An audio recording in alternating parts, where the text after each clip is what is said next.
সবাইকে স্বাগত জানাচ্ছি আমাদের ক্রিক ফ্রেঞ্জের নিয়মিত আয়োজনে। এখন আসলে বিপিএলের যে পরিস্থিতি সেখানে কথা বলাটা একটু কঠিন, কারণ আপনার কাছে কোনো প্রমাণ না থাকলে, কোনো তথ্যর একদম এভিডেন্স মানে সলিড এভিডেন্স না থাকলে আপনি কিছু বলতে পারবেন না। সেটা একটা বড় সমস্যা, কারণ এই মুহূর্তে বিপিএলে মাঠের ক্রিকেট নিয়ে যত না বেশি আলোচনা হচ্ছে, তার চেয়ে বেশি আলোচনা হচ্ছে মাঠের বাইরের বিভিন্ন ঘটনা নিয়ে।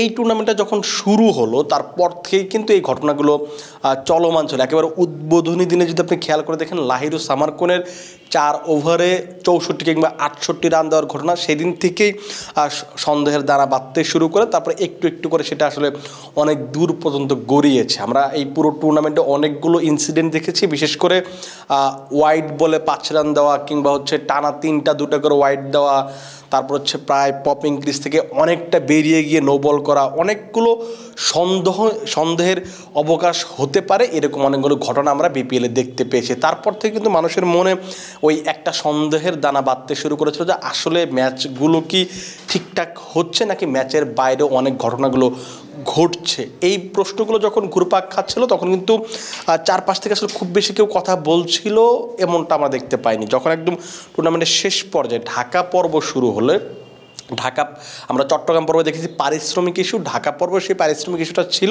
কিন্তু এই পারিশ্রমিক ইস্যুর আশেপাশে অন্য একটা ব্যাপারে ঘটছিল যে এবারে বিপিএল হয়তো অনেক অসৎ অনেক ঘটনা ঘটছে, যেগুলো হচ্ছে ক্রিকেটের পরিপন্থী। এরকম ঘটনাগুলো আসলে কী ঘটছে এটা আপনারা হয়তো অনেকেই জানেন, সরাসরি বলাটা একটু কঠিন। আর একটা ব্যাপার হচ্ছে যে যখন ঢাকা পর্বের একটু কয়েকটা ম্যাচ চলে গেল, তারপর এখন টিভি তারা একটা প্রতিবেদন প্রকাশ করে, যেখানে তারা বলার চেষ্টা করে যে 10 জন ক্রিকেটারের বিপক্ষে এই বিসিবির যে দুর্নীতি দমন ইউনিট আছে, মানে এসিইউ বা আকু বলতে পারেন আপনি, তারা তদন্ত করছে এবং তাদের নামে স্পট ফিক্সিং বা ফিক্সিংয়ের একটা অভিযোগ আছে বলে ধারণা করা হচ্ছে। এখন এটা হচ্ছে তাদের প্রতিবেদন, তাদের কাছে আসলে কি এভিডেন্স আছে তারাই সেটা বলতে পারবে, কারণ যদি আমাদের কাছে আসলে ডিরেক্ট কোনো এভিডেন্স নেই, এই কারণে আমরা আসলে ডিরেক্ট বলতে পারছি না ঘটনাগুলো কি ঘটছে বা আসলে কে কে কী করেছেন। আমরা তাদের ওই সূত্র ধরে, তাদের ওই কথা ধরে, তাদের প্রতিবেদন ধরে আপনাদেরকে জানানোর চেষ্টা করছি। তার পরবর্তীতে ডেইলি স্টারে দেখেছি আমরা, আরও বেশ কয়েকটা জায়গাতে আমরা দেখেছি যে বেশ কয়েকটা ক্রিকেটারের নাম এসেছে, বেশ কয়েকটা ম্যাচের নাম এসেছে, 8টা কিংবা 10টা ম্যাচের নাম এসেছে যে ম্যাচগুলোতে এই ধরনের ঘটনাগুলো ঘটেছে বলে ধারণা করে নেওয়া হচ্ছে, এবং আকুর কাছে সেই প্রতিবেদন নাকি আছে। এবং এইটা আকু তো নর্মালি সরাসরি আপনাকে আমাকে সরাসরি গিয়ে বলবে না বা প্রকাশ করবে না এত তাড়াতাড়ি, যতক্ষণ না একটা ক্রিকেটার বা কেউ একজন আসলে গিলটি প্রমাণিত হচ্ছে, তারা কিন্তু তারা এই জিনিসগুলো প্রকাশ করবে না যে তার বিরুদ্ধে কী অভিযোগ ছিল, কিভাবে কী হয়েছে, কোন ম্যাচে তার বিরুদ্ধে, কোন ম্যাচের ঘটনা নিয়ে তার বিরুদ্ধে চার্জ করা হয়েছে। সেই ব্যাপারগুলো কিন্তু আমরা এখন পর্যন্ত জানি না। তারা হয়তো এটা টুর্নামেন্টের শেষ পর্যায়ে গিয়ে বা টুর্নামেন্ট শেষ হয়তো আমরা এই ব্যাপারগুলো একটু ক্লিয়ার হতে পারবো। কিন্তু আজকে সকাল নাগাদ আরও একটা বড় খবর সেটা আসে, যেটা হচ্ছে যে ওই 10 জন ক্রিকেটারের যেখানে নাম ছিল সেই নামটা তালিকাতে কিন্তু এনামুল হক বিজয়ের নামও ছিল, এবং তিনি যে এই অপরাধ করেছেন সেটা আপনিও এখন বলতে পারবেন না, আমিও এখন বলতে পারবো না, কারণ আমাদের কারো কাছে সেই প্রুফটা নেই, আমাদেরকে সেই কারো কাছে প্রমাণটা নেই। কিন্তু যে জিনিসটা হচ্ছে যে আজকে সকাল নাগাদ যখন কালের কণ্ঠ একটা প্রতিবেদন প্রকাশ করে যে এনামুল হক বিজয়ের দেশ ত্যাগে নিষেধাজ্ঞা, এইটার একটা যখন আপনি হেডলাইনটা দেখবেন তখনই আপনার মনে খটকা লাগতে পারে যে আসলে কেন তার নামে তাকে দেশ থেকে নিষেধাজ্ঞা দেওয়া হচ্ছে, কারণ তিনি তো এখন যে রাজনৈতিক পরিস্থিতি সেই কারণে তো তিনি দেশ থেকে নিষেধাজ্ঞা হতে পারেন না। কিন্তু পরে আপনি যখন বিস্তারিত পড়বেন সেখানে আপনি ওই তথ্যগুলো পাবেন যে আকুর পক্ষ থেকে তাদের কাছে যেহেতু অভিযোগ এসেছে যে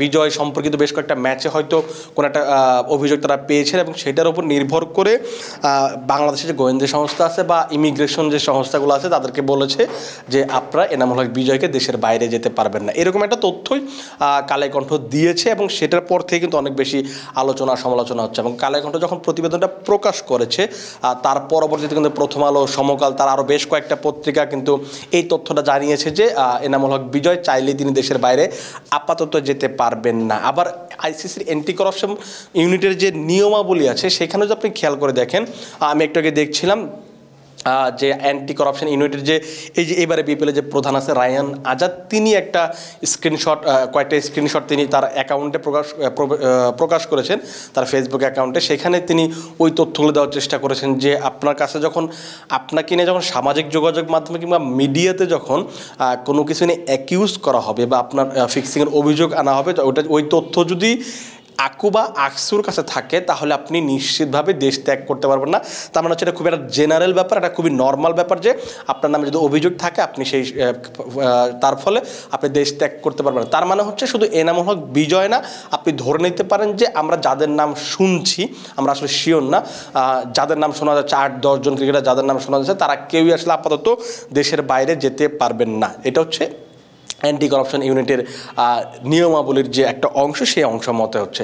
এখন যে জিনিসটা হচ্ছে এইটা আসলে কি হবে কি হতে পারে সেটা লাস্ট 2-3 দিন ধরে একটু আলোচনা হচ্ছিল, অনেক জায়গা থেকে অনেক তথ্য আসছিল, অনেকে অনেক কথা বলছিলেন, কেউ হয়তো পাবলিকলি বলছেন না কিন্তু ভেতরে ভেতরে আসলে অনেক কথাই হচ্ছিল। সেই কথাগুলো আসলে আমরা চাইলে আপনাদেরকে পাবলিশ করতে পারবো না, আপনাদেরকে প্রকাশ্যে বলতে পারবো না এখনই, কারণ এটা যেহেতু পুরোপুরি দায়িত্ব রয়েছে আকু বা আকসুর। তারা যখন আসলে এই প্রমাণটা পাবে, যখন তাদের কাছে মনে হবে যে এটা সে গিলটি বা তার এই অপরাধ পাওয়া গেছে, তখন তারা নিজেরা প্রকাশ করে। আপনি আমি চাইলে সেটা আসলে প্রকাশ করতে পারবো না, কারণ আমাদের কাছে ওই ভ্যালিড এতগুলো তথ্য একেবারে নেই। সে কারণে আপনি ওই অর্ধেক তথ্য দিয়ে আপনি আসলে কোনো তথ্য প্রকাশ করতে পারবেন না, কোনো সংবাদ প্রকাশ করতে পারবেন না, সেটা আসলে খুবই কঠিন। সেই কারণে আমরা চাইলেই কি হচ্ছে কেন হচ্ছে এই ব্যাপারগুলো আমরা ডিরেক্টলি বলতে পারি না। অনেকেই হয়তো প্রশ্ন করেন যে গণমাধ্যম কেন চুপ করে আছে। গণমাধ্যম আসলে আপনি একজনের কথা শোনা কথায় আপনি একেবারে এই জিনিসগুলো পাবলিশ করতে পারবেন না, আপনার কাছে ওই ইনফরমেশনগুলো থাকতে হবে। আপনাকে যখন আবার ওই বলা হবে, যেমন গতকাল আপনি যদি খেয়াল করে দেখেন চিটাগং কিংসের যে অধিনায়ক আছেন মোহাম্মদ মিথুন এবং হচ্ছে মালিক আছেন কর্ণধার সামির কাদের চৌধুরী, তারা কিন্তু বলেছেন যে আইনি ব্যবস্থা নেবেন।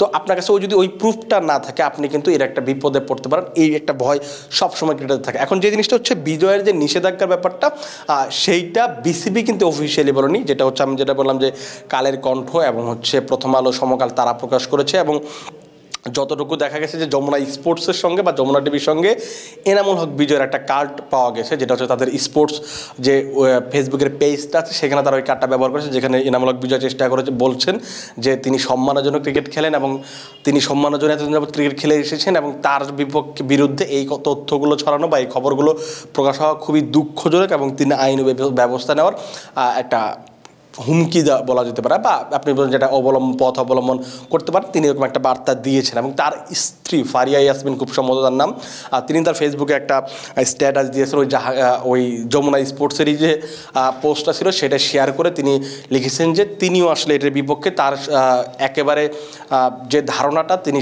বিজয়কে যেভাবে চেনেন তার কথা হচ্ছে যে বিজয় এই ধরনের কাজ করতে পারে না, তিনি একেবারে মন থেকে প্রাণ থেকে বা ক্রিকেটটা খেলেন, তিনি এই জিনিসটা বিশ্বাস করেন। এখন আসলে এইটা আসলে ব্যাপারটা পুরোপুরি আকু বা আকসু বা বিসিবি এই ব্যাপারগুলো উপর নির্ভর করবে। তারা আসলে ওই যদি প্রমাণটা পায় তিনি অবশ্যই তার শাস্তি পাওয়া উচিত, আর যদি প্রমাণ না পায় তাহলে তাকে দ্রুত সম্ভব এই অ্যাকিউজ থেকে বা এই অভিযোগ থেকে তাকে মুক্তি দেওয়া উচিত। কারণ এটা আসলে খুব একটা আপনাকে ফেয়ার এনাফ চিন্তা করতে হবে, কারণ সে যদি অপরাধী হয় তাকে অবশ্যই শাস্তি দিতে হবে। আর আমার কথা এটা আমার হচ্ছে একদম খুবই সোজা বাংলায় কথা, আর যদি সে অপরাধী না হয়ে থাকে তাকে ছেড়ে দিতে হবে, বা তার কাছে এখন যে অভিযোগগুলো আছে সেটা অফিসিয়ালি বিসিবির বলে দিতে হবে যে না, তার বিরুদ্ধে যে অভিযোগগুলো ছিল সেটা আসলে ভুল প্রমাণিত হয়েছে বা সত্য প্রমাণিত হয়নি, তার মানে হচ্ছে তিনি ফিক্সিংয়ের সাথে সম্পৃক্ত না। আর যদি সেটা তিনি করে থাকেন তাহলে অবশ্যই বিসিবি সেটা অফিসিয়ালি বলা উচিত।